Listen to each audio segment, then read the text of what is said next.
Finding Nemo. Once upon a time, in the vast blue ocean, there lived a small clownfish named Nemo. Nemo was full of energy and curiosity, always eager to explore the wonders of the ocean. He lived with his father, Marlin, in a cozy anemone home in the Great Barrier Reef. Marlin was very protective of Nemo because of a past incident that left Nemo with a smaller, weaker fin. One sunny morning, Nemo woke up with an adventurous spirit. It was his first day of school, and he was excited to meet other young fish and explore the ocean. Despite Marlin's worries, Nemo swam with his classmates to the edge of the reef, where their teacher, Mr. Ray, showed them the beauty of their underwater world. But Nemo's curiosity got the better of him. He ventured away from the group, drawn by a strange boat hovering above the water's surface. Ignoring his father's warnings, Nemo swam up to the boat and found himself caught in a diver's net. Marlin watched in horror as his son was taken away, helpless to stop it. Determined to rescue his son, Marlin embarked on a daring journey across the ocean. Along the way, he met a friendly but forgetful blue tang fish named Dory. Despite her memory problems, Dory's optimistic and caring nature made her a valuable companion.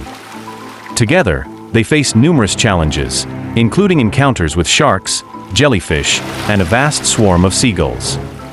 Meanwhile, Nemo found himself in a fish tank in a dentist's office in Sydney. There, he met a group of other captive fish, including a wise old Moorish idol named Gil. Gil and the other tank inhabitants devised various plans to escape, but none succeeded. Nemo, determined to reunite with his father, never lost hope. Marlin and Dory's journey led them to Sydney, where they learned of Nemo's whereabouts from a friendly pelican named Nigel.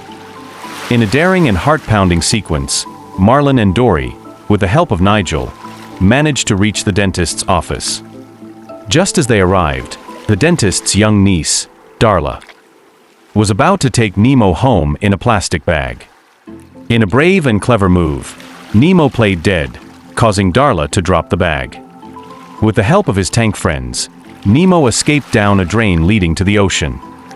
Reunited with his father, Nemo and Marlin shared a heartfelt and emotional embrace, grateful to be together again.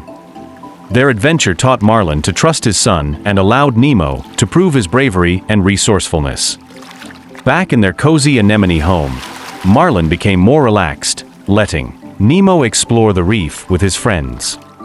And so, Nemo and Marlin lived happily ever after, with Marlin learning to let go and Nemo discovering the true meaning of family and friendship in the vast, beautiful ocean they called home.